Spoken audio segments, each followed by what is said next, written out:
भाई जो लोग इस तरीके की बातें उठाते हैं ना, ये इसको तुष्टीकरण की राजनीति बोलते हैं। क्या आपके पास आज उठाने के लिए जब मेरे प्रधानमंत्री आ रहे हैं, क्या आपके पास कोई और बेहतर विषय नहीं है?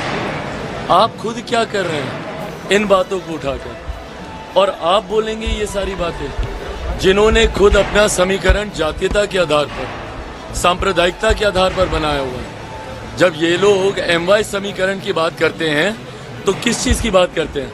बिहार में जातीयता को बढ़ावा देने की ना, सांप्रदायिकता को बढ़ावा देने की। भाई मैं भी MY की बात करता हूँ, पर मेरे MY में महिला हैं और युवा हैं। जात पात धर्म मजहब से उठकर जाति की नहीं, जमात की बात, हर जमात की, हर जाति हर धर्म की महिलाएं, हर जाति हर धर्म के युवा की हम लोग बात करते हैं। पर ये लोग जब बात करते हैं, ये लोग सिर्फ तुष्टीकरण की राजनीति को साधने का, सिर्फ धर्म के आधार पर बिहार को बांटने का, और यही काम इन्होंने दशकों से किया है ना। जाति के आधार पर बांटा, धर्म के आधार पर बांटा, अब तो क्षेत्रवाद के आधार पर भी बांटते हैं कि भाई ये बाहरी है तो ये यहाँ का नहीं है, ये वहाँ का नहीं है। आप जब एक बिहारी को बिहारी ही नहीं समझते हैं और आप उस तक पे ये बोल देते हैं कि ये तो दूसरे क्षेत्र का है, इस क्षेत्र का नहीं है, तो अब इससे ज्यादा बांटने की राजनीति और कौन करेगा? हकीकत है पूरे चुनाव में विपक्ष के पास कोई मुद्दा नहीं है। हम लोगों को विकास के नाम पर ये लोग घेर नहीं सकते। जैसे विकास के नाम पर घेरेंगे, सीधा सामने से सवाल आएंगे। हम जिस मंच पर जाते हैं, हर मंच से हम पूछते हैं कि विकास की योजनाओं का किन किन को लाभ मिला, प्रधानमंत्री गरीब कल्याण की योजनाओं का किन किन को लाभ मिला।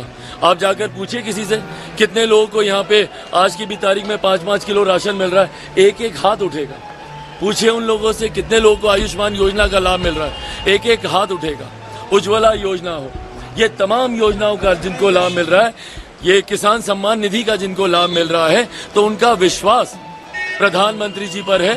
और यही मोदी की गारंटी है जो कि प्रो कंबेंसी हर बार चुनाव में क्रिएट करती है। 14 से बड़ी जीत 19 में, 19 से बड़ी जीत 24 में होने जा रही है।